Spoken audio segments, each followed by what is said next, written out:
Au programme du Daily aujourd'hui, on parle d'Embracer qui revend ses studios, des enfants victimes de discrimination à cause des skins et d'un studio pour qui ça se passerait mal depuis son rachat par Sony. Le Daily, c'est parti. Ça bouge encore chez Embracer Group, les développeurs du remake de Star Wars KOTOR, Saber Interactive, auraient quitté la société mère en difficulté dans le cadre d'un accord de 500 millions de dollars pour passer en indé. 500 millions de dollars, c'est moins que les 525 millions de dollars qu'ils ont payés pour l'acquisition de la société en 2020.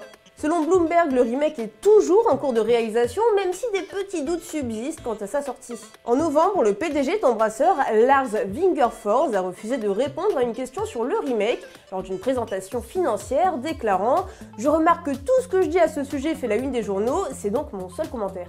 On rappelle que Saber Interactive développe également Warhammer 40 000 Space Marine 2, jeu très attendu dont la sortie est prévue en septembre. Les développeurs de Borderlands, Gearbox, seraient également en vente alors que la restructuration très médiatisée d'Embracer se poursuit. Kotaku affirme que le studio sera vendu à un acheteur anonyme et que la vente est actuellement en cours de finalisation. Le groupe qui a racheté Gearbox pour 363 millions de dollars en 2021 va donc le lâcher. Ce mois-ci, Embracer a prévenu qu'il allait de nouveau licencier alors qu'il s'est déjà séparé de 1387 personnes depuis le début de sa restructuration en juin dernier.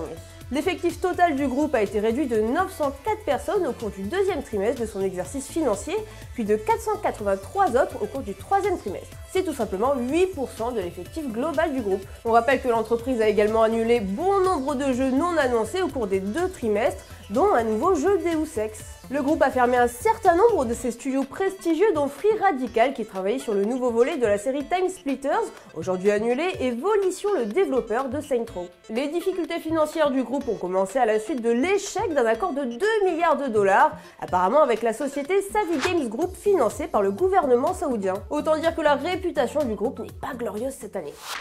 Avant de passer à la suite, on vous partage l'arnaque de la semaine.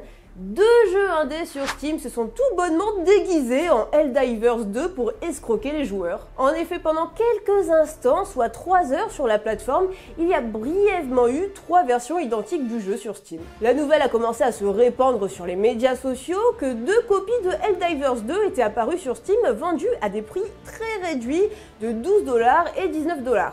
Selon SteamDB, les 2 jeux étaient en fait des jeux indés existants dont toutes les métadonnées ont été modifiées par le développeur pour imiter le succès d'Arrowhead Game Studio. En réalité, il s'agit des jeux Figurality de Soul on Board Studio et Do Not Smile de Whitehall Games. Étant donné que les 2 jeux sont sortis le 4 novembre et qu'ils ont été modifiés aujourd'hui, il est probable que les 2 développeurs soient la même personne. Les jeux ont été retirés de Steam, mais quand même, ça soulève des questions sur la liberté accordée aux développeurs sur la plateforme. Et on passe au prochain sujet. Les enfants sont victimes de harcèlement parce qu'ils ne dépensent pas leur argent dans les jeux gratuits comme Fortnite.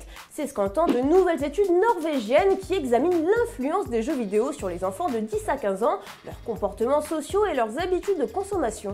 Les études ont été menées par les chercheuses Camilla Knudsen Steines et Carla Julia Reich de l'Université métropolitaine d'Oslo dans le cadre d'une initiative plus large du gouvernement norvégien visant à comprendre la relation entre les enfants et les jeux.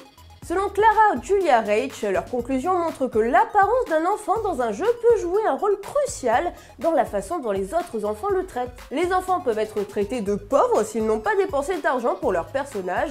Les enfants qui ont dépensé de l'argent pour leur personnage dans le jeu peuvent bénéficier d'une attention accrue et d'autres avantages, ce qui leur permet d'acheter de la popularité, a déclaré la chercheuse. Porter le bon skin dans Fortnite serait tout aussi important que de s'habiller correctement à l'école.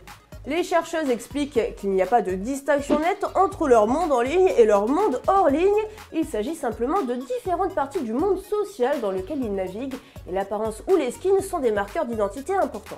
De son côté, toujours dans l'étude, le jeune Franck, 13 ans, ajoute « Si tu ne joues avec personne, tu n'as rien à dire à l'école ». Pour ne rien arranger, il est dit que les éditeurs de jeux vidéo sont devenus très habiles à faire constamment de la publicité pour les jeux et les achats in-app auprès des enfants. Un autre problème relevé dans les études est que les enfants déclarent avoir été victimes d'escroqueries.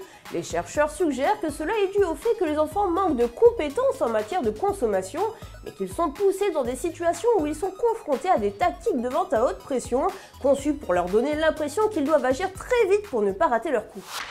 Avant de passer à la suite, Neil Druckmann, le réalisateur de The Last of Us, a déclaré qu'il ne pensait pas avoir encore beaucoup de grands jeux à sa disposition. Dans une interview avec le rappeur Logic, le président de Naughty Dog a déclaré qu'il pouvait envisager une transition vers quelque chose de plus discret qui lui permettrait de continuer à être créatif dans un environnement moins stressant tout en passant plus de temps avec ses enfants. Le patron déclare que tout a été incroyablement stressant depuis la sortie d'Uncharted 2 et son succès. Il faut donc toujours faire quelque chose de bien et de nouveau, ce qui est très difficile, dit-il. Druckmann a récemment confirmé qu'il avait en tête un concept pour un troisième jeu The Last of Us et qu'il pensait qu'il y aurait un chapitre supplémentaire à l'histoire. Et pour le reste, on verra. Et on passe au dernier sujet. Le studio Firesprite a récemment subi des départs très médiatisés sur fond d'accusations de culture d'entreprise toxique selon le média Eurogamer. Le studio basé à Liverpool a sorti l'année dernière Horizon Call of the Mountain, le titre de lancement du PSVR 2, après avoir été racheté par Sony en 2021. Selon l'article d'Eurogamer, les employés du studio affirment que l'entreprise s'est dégradée juste après être devenue une filiale de Sony. Les sources ont détaillé un certain nombre de plaintes affirmant que Firesprite avait une culture de studio plus positive dans le passé, qui a été démantelée petit à petit après le rachat. Les dirigeants de longue date ont quitté l'entreprise l'année dernière et de nouveaux dirigeants ont été recrutés par XDev, un studio de soutien de Sony.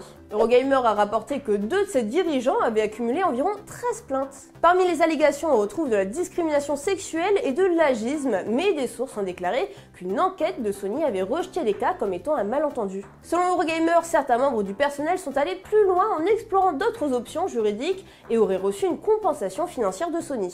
Les commentaires des employés de Firesprite sur le site d'évaluation d'entreprise Glassdoor décrivent des chefs de studio horribles qui sont complètement dépassés et ne s'intéressent qu'à leur argent, ce qui conduit à une culture toxique d'intimidation et à une culture de la peur. Une récente critique adopte cependant un point de vue plus sympathique, déclarant que l'ancienne méthode de Firesprite était désorganisée et que Sony a remodelé le studio, ce qui a hérissé de nombreux poils. L'acquisition aurait également eu un impact sur le développement, en particulier sur le jeu VR Horizon. Le studio aurait subi la pression de Sony et du développeur original d'Horizon, Guerrilla Games, pour faire de Call of the Mountain un titre PSVR 2 de haute qualité qui devait être prêt pour le lancement du casque. Pour réussir ce pari, l'équipe de développement de Firesprite a doublé de taille en l'espace de 3 mois. Mais il aurait été difficile d'intégrer de nouveaux talents et le studio a subi pas mal de crunch pour sortir le jeu à la date de lancement visée, toujours selon les sources. Eurogamer a ajouté qu'au fur et à mesure que les employés quittaient le studio et que les licenciements se produisaient, la direction de l'entreprise s'est trouvée dans une situation de crise. Des suppressions d'emplois chez Firesprite ont été annoncées en début de semaine dans le cadre de licenciements massifs chez Sony Interactive Entertainment. Environ 900 employés de SIE, soit 8%, perdront leur emploi, mais on ne sait pas exactement combien d'employés de Firesprite sont concernés. Bloomberg a rapporté que le projet de jeu-service Twisted Metal du studio a été annulé en raison de perte d'emploi. Eurogamer croit savoir que le studio travaillait également sur un autre jeu de premier plan dans une franchise de Sony. Le daily c'est fini, maintenant place au sondage. Hier on vous demandait si vous jouez toujours à Helldivers 2, résultat 43% d'entre vous se disent non intéressés par le jeu, 40% n'ont toujours pas essayé, 13% y jouent encore régulièrement et 4% ont un peu lâché l'affaire. Nouveau jour, nouvelle question, achetez-vous des skins sur Fortnite? Réponse 1, oui parfois, réponse 2, oui très souvent, réponse 3, jamais, réponse 4, je ne joue pas à Fortnite. Comme d'hab, le sondage est dispo dans l'onglet commu de notre chaîne YouTube et on se dit à lundi pour les résultats. Ciao.